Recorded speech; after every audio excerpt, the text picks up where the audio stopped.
Hello and welcome. My name is Nathan Pfaff, and today I'm here inside the amazing Frog Gallery. In case you didn't know, FRA stands for the Florence Regional Art Alliance, and we're located in Old Town here in Florence.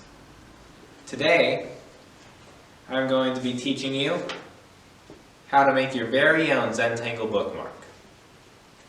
Before we jump into this, I would briefly like to describe what Zentangle is. Zentangle is a stress-relieving form of abstract art that uses simple to draw but complex looking patterns. In my hand I have some Zentangle tiles that I made. Most Zentangles are performed on a small square piece of paper that we like to call tiles. They don't necessarily have to be that way. I have a lot of Zentangles that incorporate color. In fact, I even have some Zentangles that were made into cards. This one is on a standard white tile, but this one uses black, and this one even has brown. So the possibilities are truly endless. Let's jump right into our bookmark. Before we begin, let's briefly go over the supplies needed for today's lesson. You will need a blank bookmark. In case you're wondering, this one is 3 inches by 8.5 inches. You will need a Micron 08 pen. These are nice for filling in large areas. You'll need a Micron 03 pen. These are nice for getting small details. A pencil for drawing our borders and for shading. And a blending stump for evening out when we shade.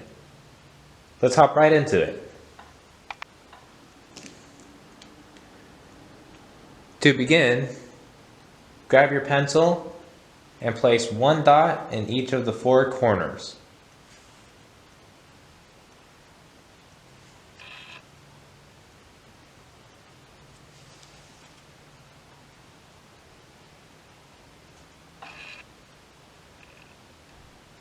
When you have finished drawing your dots, go ahead and connect them to create a rectangular border.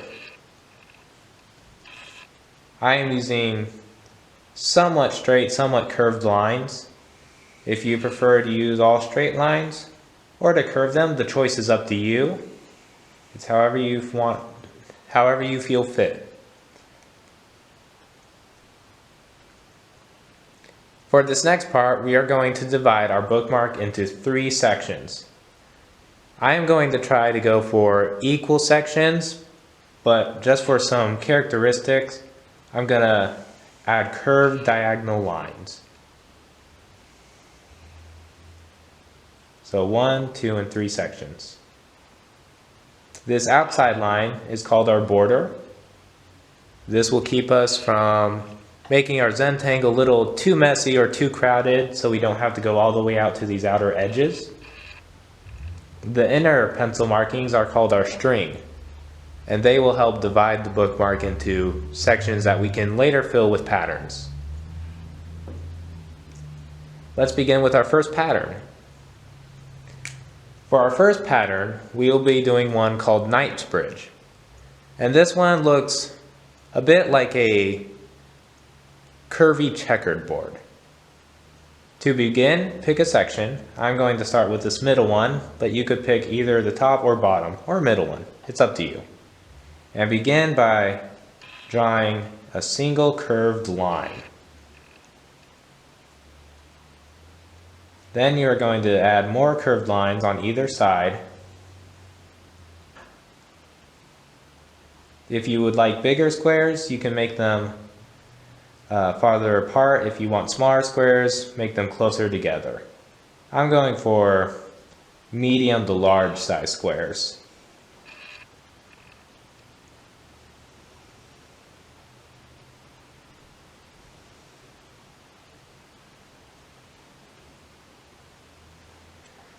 When you have finished with one side, you're going to go from the exact opposite side to create a grid.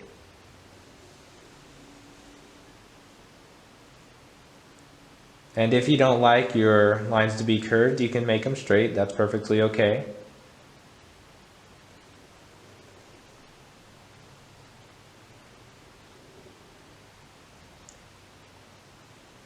One of the nice things about Zentangle is that it barely has any rules. And the rules aren't even necessarily rules, more like examples for you to use. You don't have to stick to a strict process, and you can really make it yours. When you have finished drawing your grid, you want to put your cap on your 03 pen and grab your 08. We will now begin to fill in our grid. But before we start filling in squares, a thing that might be helpful is to pick a row and mark every other square. I am just marking with a small diagonal slash. Then when you go to the next row, you want to pick the one that won't be side by side next to the slash.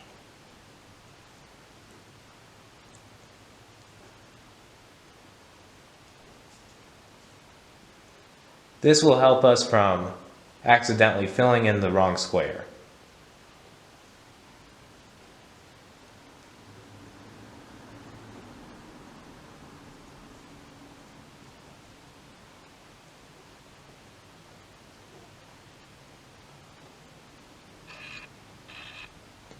When you have finished making your marks, feel free to start coloring in the squares that have the marks.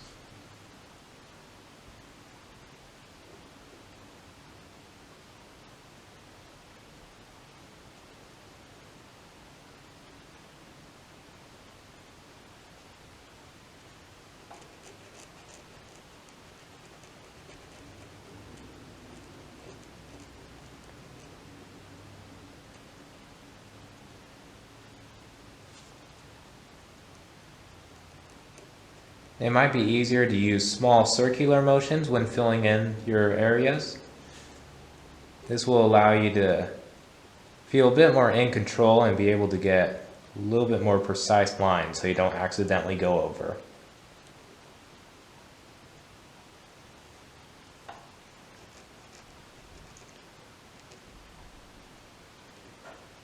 And if you do go over, that's perfectly okay. One of the big things about Zentangle is that there are no mistakes.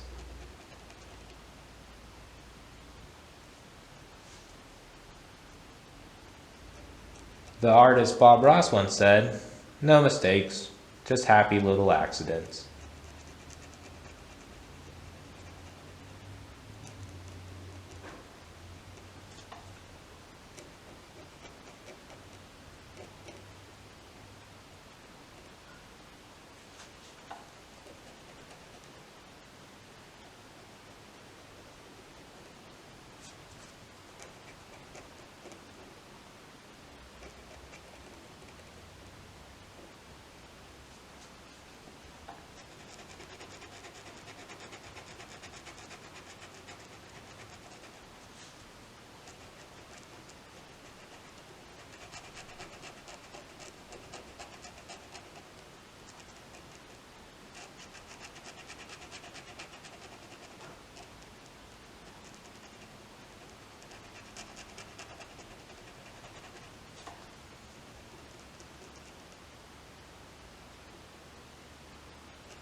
Don't try to rush filling in these black areas.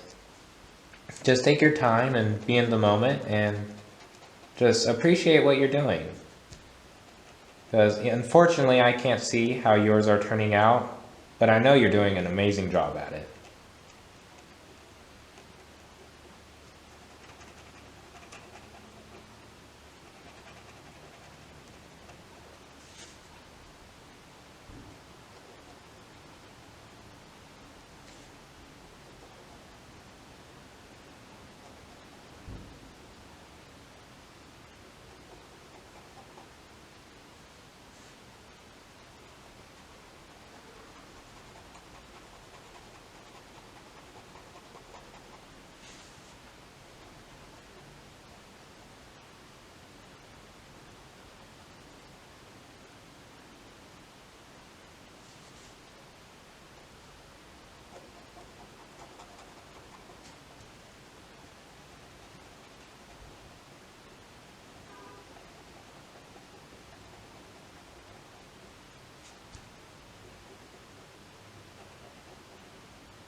Feel free to get as creative as you want with these patterns.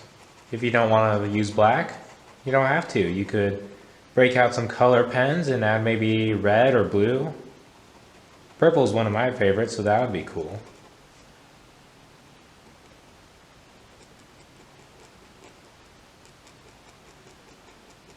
A lot of Zentangles incorporate the use of colors, and some of the results are really quite spectacular.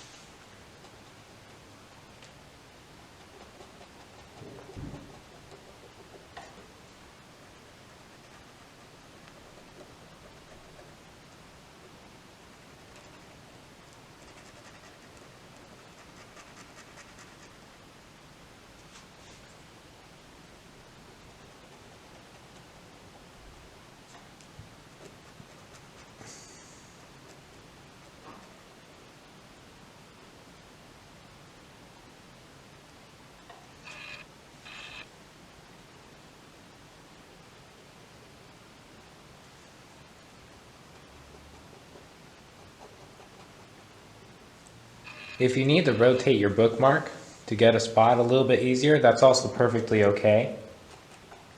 Another cool thing about Zentangle is that there's not really an up or down unless you make one necessarily. For example, most Zentangles could be looked at any side, unless they have maybe a quote in the middle of them that would need to be read right side up. It's a bit hard to read things upside down sometimes.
I hope that you guys can understand when I said that the O8 is great for filling in large areas.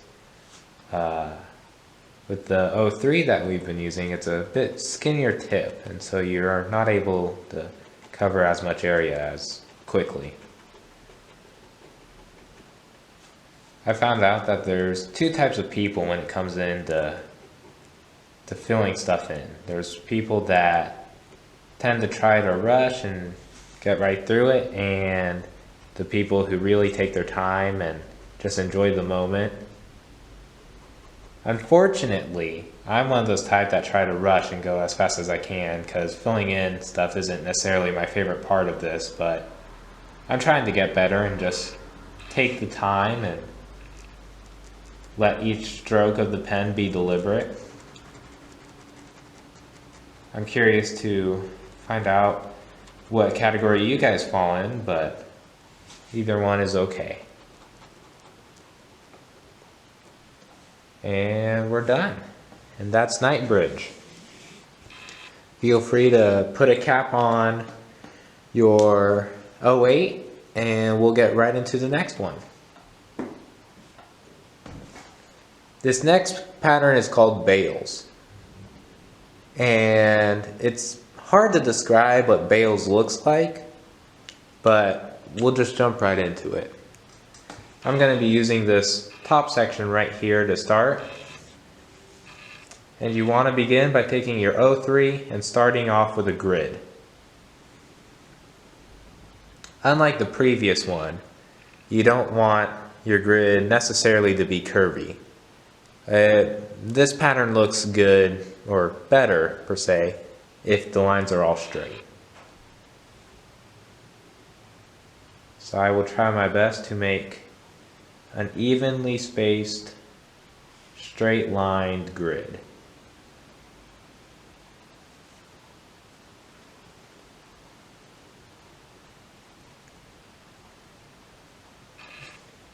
So I finished with my horizontal lines, and now I'm moving into the vertical lines.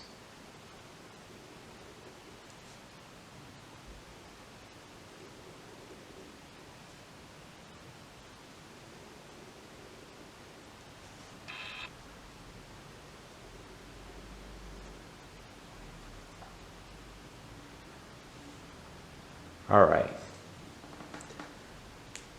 When you're done with that, you want to still be using your O3. Draw a little curve from one corner of the grid to the other. So it'll look like that.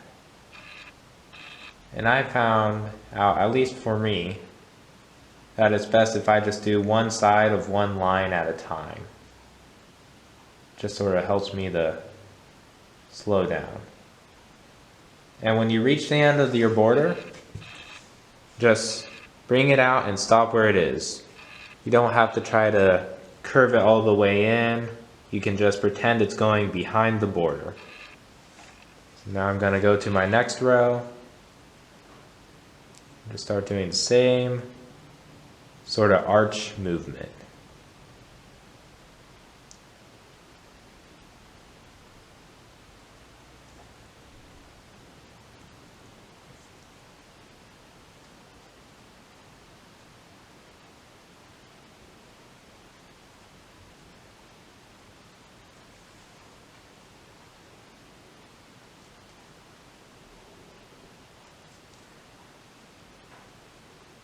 Now, some of you out there may be thinking, bales, that's an interesting name for this pattern. Why did they name it that? And to be honest, I have no idea. I like to think that this one, since it's called Night Bridge, was maybe based off of chess, since knights are some of the pieces in the game of chess. But to be honest, I'm not sure. A lot of them are names. Or names of people that inspired them. Like, there's one called Hollybaugh, which sort of looks like a mixture of overpasses on the interstate, but if you're looking from above, It's sort of cool. It's like all these bridges are going under each other. And that one is actually named after Mary Hollybaugh, I think, who is the creator of that pattern.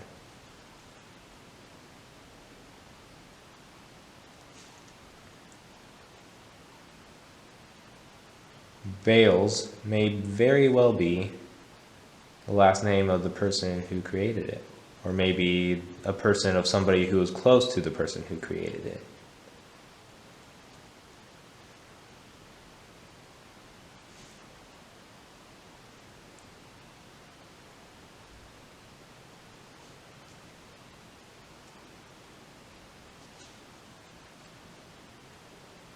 Some of you may have noticed that I'm on the other side of the line now.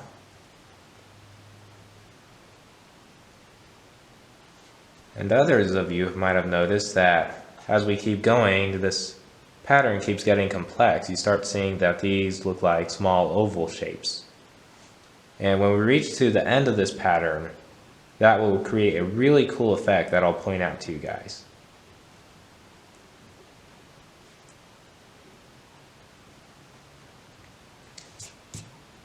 Alright, so I'm done with my horizontal side ones. Now it's time to move to the vertical arches.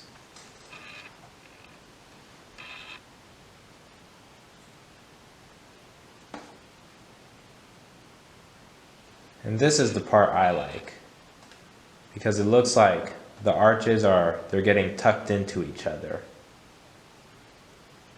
Nice and cozy. They just line up really well. This is one of my favorite patterns. It's a fun one to do.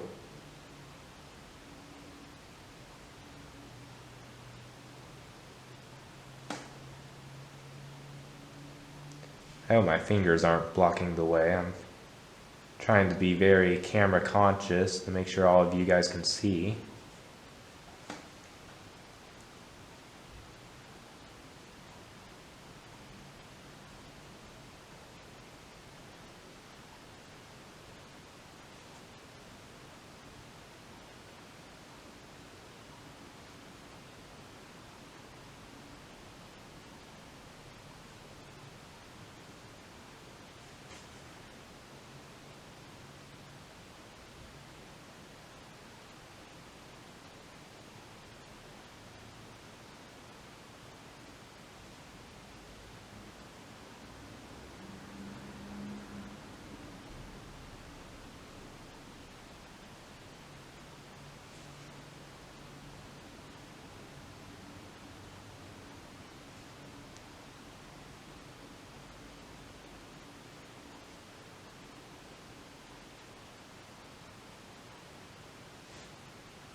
And that's Bales. Some of you might have already seen the hidden pattern, but I'll point it out to you guys just in case. If you look closely, I'm waiting for my camera to focus. There we go. If you look closely, the arches make up their own little circles within the grid. And after a while, you don't even see the original grid anymore. All you see are the little circular motions. So that's just a really cool hidden pattern. I also like the diamond shapes that form in the midst of the circles.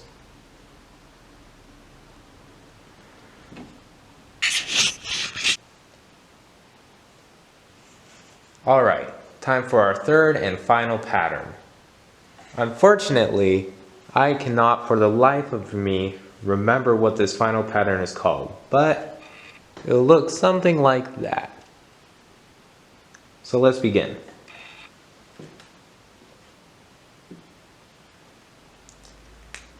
Start by uncapping your 03 pen, and I know I said there wasn't any ups or down in Zentangle, and there's not, but what I like to do, I like to make these things look like they're sort of growing, because they sort of do look like a certain type of flower. So I'm going to pick the side that is oriented at the bottom of my bookmark. So that would be this side, and this is up, this is down. So I'm going to start by making a curved line going a little bit up, quarter to 3/4 of the way up our section. And then you want to start by adding almost a backward C. So you want to start not touching the stem, but like that. I like to make mine a bit wide and come around. So it looks something like that. Now you want to echo this line right here. Not going all the way around, but just a little echo like that. And you want to keep echoing, slowly getting smaller with each line, so it comes to a point. And I like to cap it off with a dot. Now you're going to add another one, and you can add as many of these as you like. That's one of the fun things about this pattern. So I'm making a slightly taller and larger one. I'm going to add my curved echo lines and top it off with a dot.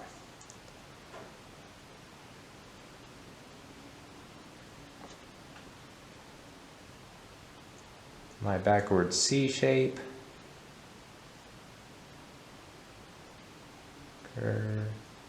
And one of the cool things about this is that you can technically decide where the point is going to end up by deciding what side you would like to shorten as you curve. So for example, I'm going to leave this side approximately the all length, but shorten this side as I go up. So you'll get that nice little curve going this way. And I think I'm going to do 2 more and then call it a day for this pattern.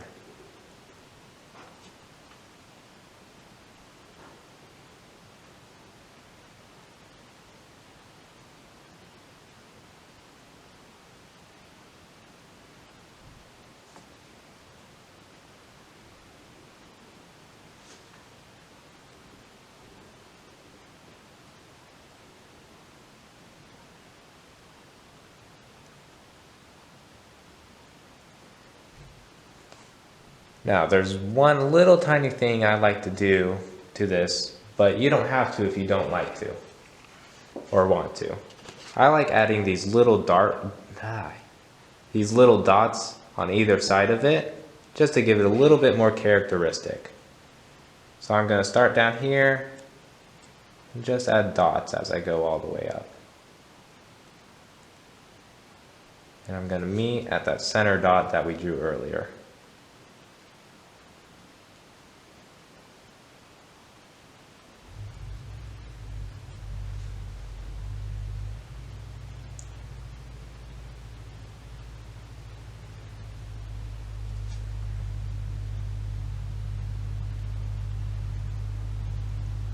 Again, if you don't want to do this, you don't have to. This is just something I like to do.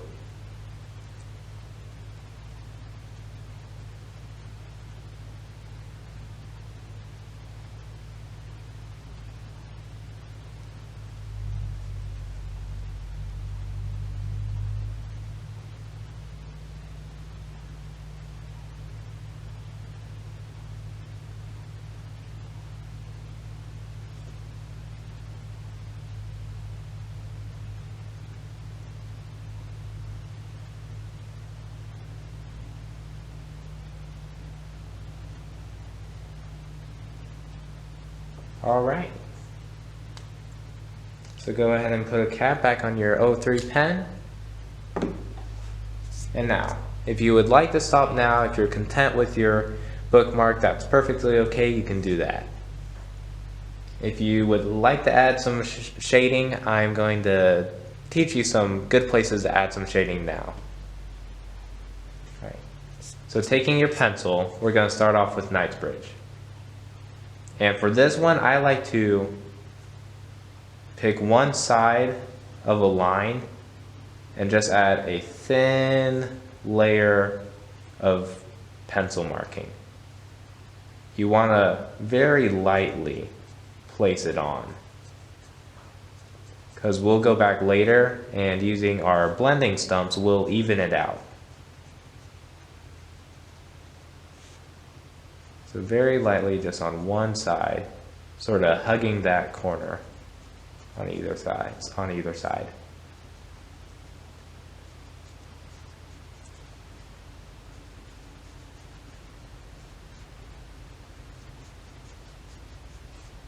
This will give the appearance of sort of like if there's hills, which is a really cool effect, I think.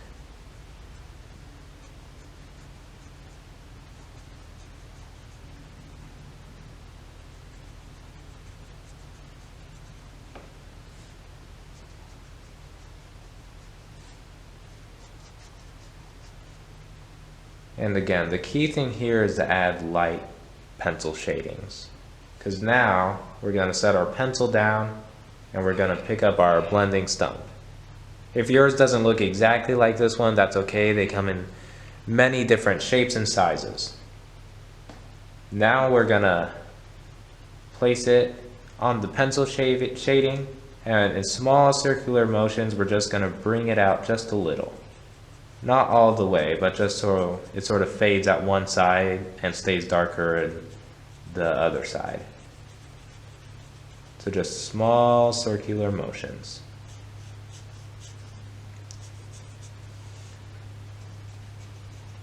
If you have difficulties shading, don't worry about it. It's still quite difficult for me to understand just the way different perspectives work with it. I'm trying to get better, and practice makes perfect, I guess. Or at least makes better.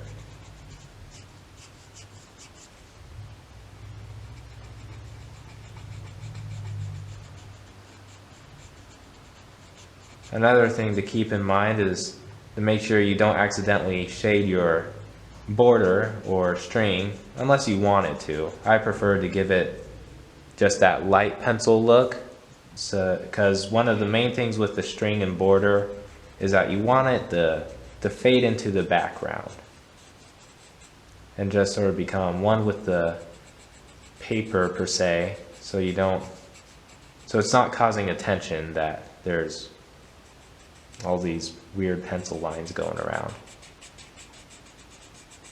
I hope you guys can understand what I'm talking about. I'm having a hard time wording things today, I guess.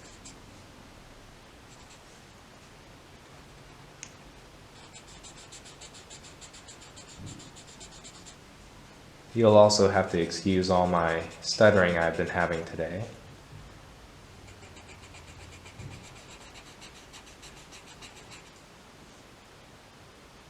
Oops, I missed a spot.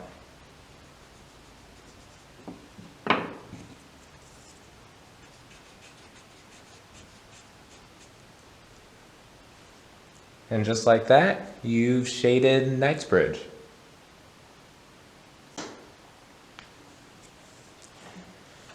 For Bales, I'm personally not going to add any shading.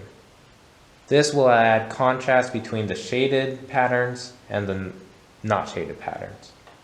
If you wish to shade in Bales, two really good spots would either be on the grid or on the curves, in the little diamond spots we made earlier. Shading on the grid will bring emphasis to the grid, which could show the control and order that was placed when originally making the grid. Shading on the diamond curved parts will bring more emphasis to the circle, so if you really wanted that little secret pattern to pop, that would be a great spot for it. For shading on our final pattern, what you would want to do is add a little bit of shading on the inside of our backward C's. This will give the appearance that you are looking up under at the flower blossom per se. Just a neat little effect.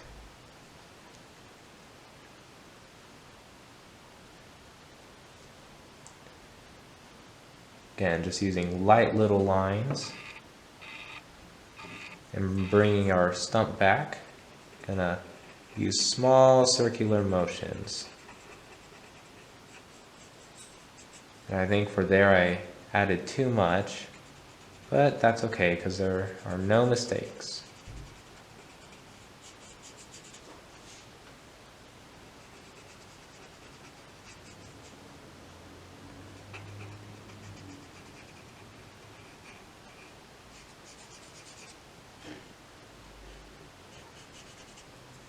If you don't necessarily like that type of shading, another thing you can do is just draw a little bit of pencil on one side of the blossom.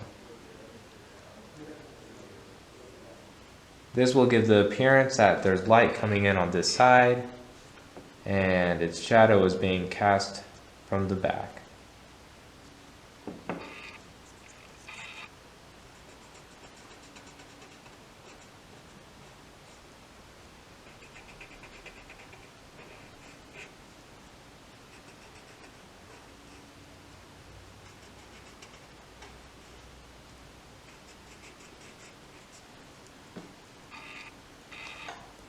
And just like that, you're done with the Zentangle patterns for this bookmark.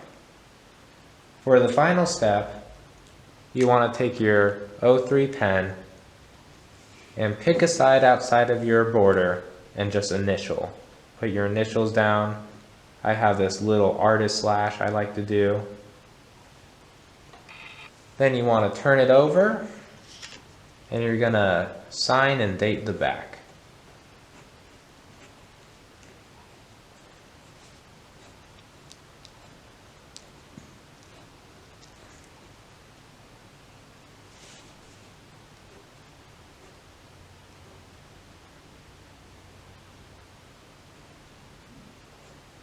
When I first started Zentangle, I didn't understand why you wanted to put the date on the back, but as I went on later, I understood why.